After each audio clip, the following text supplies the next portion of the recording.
Greetings, traveler. So, you wanna be a mage man, huh? Okay, I got you. I've seen a lot of these guides before, and while they do give a detailed description of which gear to use, they don't actually tell you how to use it. While I'm gonna be covering gear, I'll also put a strong emphasis on how to actually play the game, floor-specific strategies, and so on.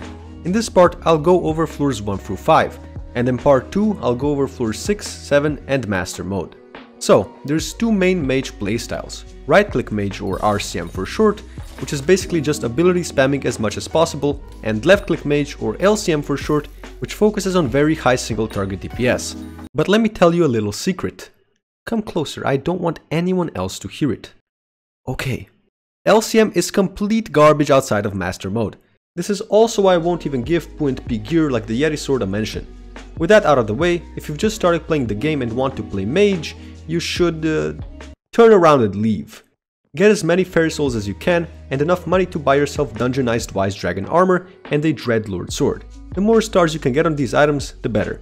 With RCM, all you're really trying to do is up your intelligence as much as possible, because more intelligence means more ability damage.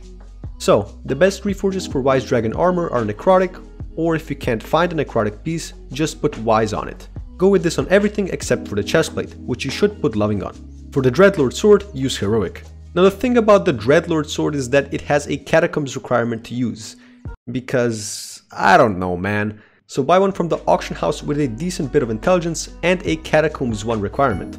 And get carried on entrance floor by other players until you're catacombs 1, which shouldn't take very long at all. Alternatively, if you're high enough catacombs, it won't show the requirement and you can use the item freely. You can also go a different route and buy a dungeonized aspect of the dragons. But it's way more expensive and you need to be combat 18 to be able to use this. I'm just gonna be going with the Dreadlord Sword here. If you find this setup to be too squishy, you can also swap out the Wise Dragon helmet for a Bonzo mask, but I don't recommend this as you'll lose out on the full set bonus. If you do so, make sure to frag your Bonzo mask. You can do it by just surrounding the regular one in 8 Bonzo fragments in the crafting table. When an item is fragged, it'll have this little symbol before the name. Now alternatively, if you aren't dying in full Wise Dragon armor, you can substitute the Wise Dragon helmet with the Shadow Goggles. This will increase your overall damage output by a lot, but it will also make you much easier to kill. It's really down to preference. As for pets, get the Epic Sheep Pet for now. No pet item really needed, but a textbook helps a little. Actually, after seeing how much this costs, do not buy this item, not at all.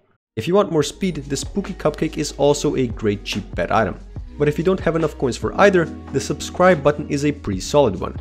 I've baited you, you must subscribe now or else I will be a very angry man. Also, I'd appreciate if you made the like button blue. Thanks! Now Mage is a very frail class. You don't want to be in the enemy's faces for too long, because they will just maul you to death. But in exchange for that frailness, the clearing potential of mages is far greater than any other class. And while this is very scuffed in early dungeons, since no one really knows what they're doing, as a mage you should focus on clearing rooms and blood rushing. If you don't know what that is, it's basically just speedrunning opening the blood room as quickly as possible.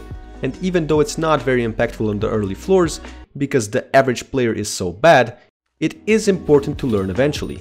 Someone needs to do it, and mages are generally the most well geared towards it. Besides this, there isn't much I can say about entrance and floor 1. The boss fight is very straightforward. Oh yeah, by the way, all the clips you see here are with my Catacombs 36 account, so don't think you'll be dealing anywhere near the same amount of damage with this kind of gear.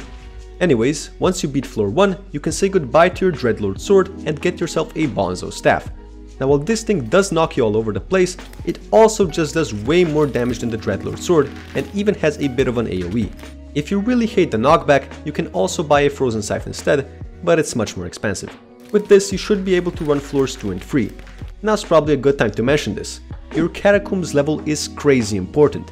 Even if you have the best gear in the game, it won't do you much good if your Catacombs level is too low, and a large part of dungeons is just grinding it.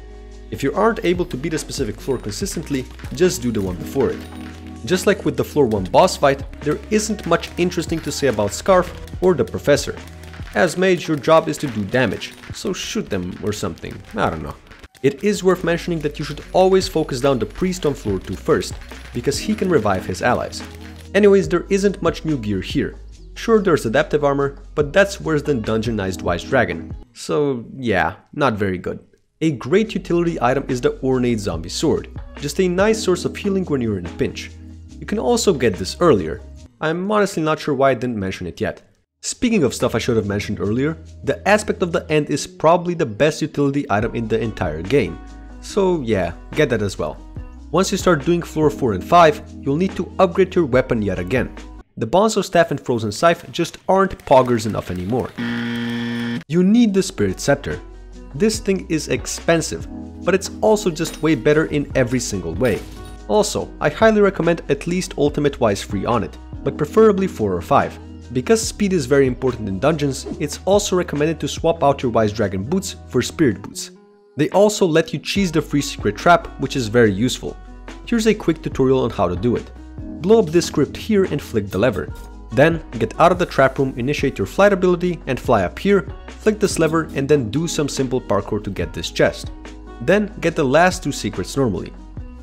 You will get a bit less mana with the Spirit boots, so if you're not doing enough damage, stick to the Wise Dragon boots. Also, at this point you should have decent enough mana to be able to spam Rogue Sword without much drawback.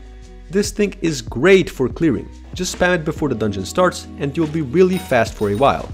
Now, your weapon and boots isn't all you'll be upgrading here. At this point you'll also need to upgrade your brain. Avoiding learning secrets may have worked thus far, but you will have to actually memorize them now. Because S+ matters on floor 5 and above. There's plenty great secret guides on YouTube, you have no excuse. Do it and I will be a happy man. By now, you've probably already realized that your guided sheep ability, which you can use by pressing left click, is used to blow up cracked walls and crypts. But it does have a cooldown, so it's recommended to also carry a bit of Super Boom TNT with you. Okay, floor 4 first. This boss fight is very weird. I'm not really sure what you should do here, because I have never really played this floor seriously, but you should probably just support whoever is shooting down Torn by killing the mobs around them. Or just shoot Torn yourself. I'm not really sure. Now at some point soon you're gonna want to get a legendary sheep instead of an epic one. When you do so, I recommend finding one with the Dwarf Turtle Shelmet already on it, because knockback is very cringe. And we don't like cringe. Knockback just gets more and more annoying the deeper you go in the catacombs, and the floor 5 boss fight makes this painfully obvious. Floor 5 probably has the most notorious monkey brain boss fight ever. Generally people usually go up here to fight the livets. You can determine which the correct livet is by looking up at the ceiling. Whichever color the wool is, it's also the color of the correct livet. But it honestly doesn't help much when they're all dancing around you and your team at the speed of light. Just hold right click. Now this boss fight can take quite a while. And holding right click for so long will likely deplete your mana relatively quickly. I'm out of mana! If that's the case, get yourself a Mana Flux Power Orb. Running out of mana is the last thing you wanna do. At that point, you're just dead weight. As straightforward as the boss fight is, there is a good chance you aren't able to survive it with your current gear. And if that's the case, you should switch to a giant super heavy chestplate for it. Also, make sure it is legendary and that it has a solid gear score. Can't be recombed legendary though, that's a fake legendary. If you've got more coins at your disposal, you can also go for the giant perfect chestplate. Just has to be tier 10 or above for it to be worth it. Now, while this will probably do the trick, another better option is the Blue Whale Pet.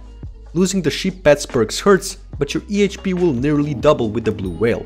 Has to be legendary though, lower rarity won't do. I seriously recommend this pet, saving up the coins for it is very much worth it. Also, this can probably all be avoided with a tank on your team, but it's still nice to be able to survive no matter what your team composition is. If you thought the floor 5 boss fight was tough to survive, then you don't want to see the floor 6 one. And don't worry, you're not gonna see it. Until part 2 that is. As much as I didn't want to split this into 2 parts, it was either this or no video this week. And I've seen what happens to people that don't post a video for longer than a week, okay? The YouTube algorithm disowns them without a second thought, and they fall off.